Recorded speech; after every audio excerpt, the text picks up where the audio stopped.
नमस्कार welcome to SR kitchen. SR kitchen आज आपण मानक पय गोटे स्पेशल भेज पलाउ नेकी आसी। चलतु आमे भेज पलाउ रेडी करिबा। प्रथमे कौन करिबा गोटे जगार 2 गिना बासुमती अरुआ चाउल ताकू नहीं जिबा 2 रु 4 थर आमे ताकू कौन करिबा ना धोई नहीं जिबा। देखंतु धोई के आमे ताकू आधा घंटाए रखिदबा। तापरे एपटे देखंतु तार सबू प्रस्तुति पाई रेडी होगी रही। गोटे कड़ाई वर्तमान बसैबा से गोटे चम्मच गुआ घी देदबा। यही भेज पलाउटी आज मु बिना पियाज रसुण रे आपण मानकु देखैबी। देखंतु बिना पियाज रसुण रे केते सुंदर भाव रे हमर भेज पलाउ वर्तमान रेडी हो। से काजू किशमिश से घी वर्तमान आम भाजीदबा। काजू किशमिश की टिके लाल लाल हवा पर्यंत ताकू भाजी नेबा।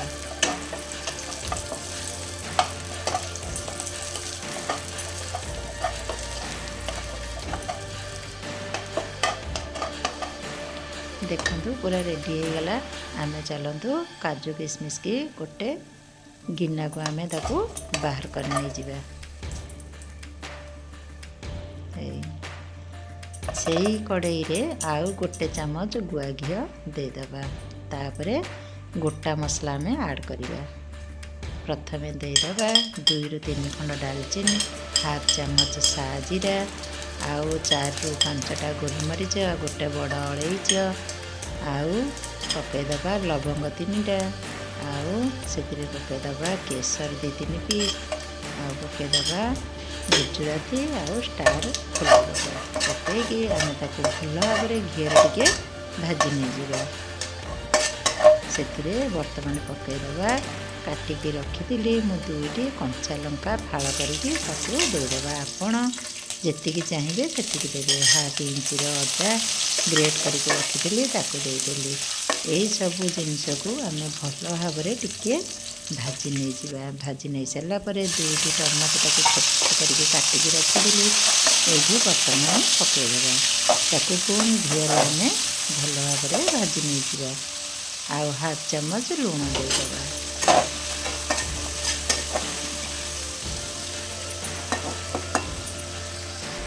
तापर चलतु आम बर्तमान से सबू भेजिटेबल को पकेगा। देखो मु प्रथमे गोटे बड़ बंधाकोबी काटिकी रखी देदेली। ताकू टिके खाली आम भाजीदबा। तापर अन्य परिया सब पकेगा। तापर गोटे बीटरूट काटिकी रखी देदबा। आ गोटे मीडियम साइज आलू काटिकी रखी देदबा। आउ गोटे गाजर काटिकी रखी देदबा। सबू परिया आमर पड़गला। चलतु आम ताकू भल भाव से घी आ से गोटा मसला सहित आम ताकू भल भाव मिक्स कर नहीं जिबा। 2 रु 3 मिनिट पर्यंत ताकू टिके ढंकेईदबा। देखंतु आमर भजा हो गलानी। आम कारण भजारे ताकू परिवा को जमा सिझिबा को दबानी, अल्प सिझिबा को दबा। से मसला ऐड करदबा। कस्तूरी मेथी गोटे चम्मच देदबा। जी लंका गुंड हाफ चम्मच, आउ धनिया गुंड हाफ चम्मच, जीरा गुंड हाफ चम्मच, आउ बिरयानी मसला गोटे चम्मच पकईकि ताकू भल भाव आम वर्तमान भाजी नहीं जिबा।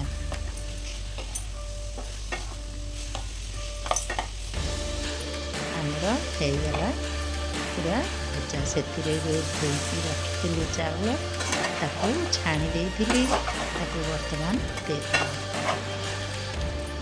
देकी पूरा भल भाव आम परिवा चाउल को टिके भाजीदबा। देखो आमर चाउल परिवा भजा होगा। से काजू किशमिश जो भाजिकी रखी ताकू देदबा। आउ जो ताटिया मो चाउल नहीं से ताटिया पानी माप अनुसार देदबा। 2टा ताटिया चाउल को 4 ताटिया पानी, लुण हाफ चम्मच, आउ चीनी 2 चम्मच पकईदबा। पकईकि 15 मिनिट पर्यंत ताकू घोड़े नवा।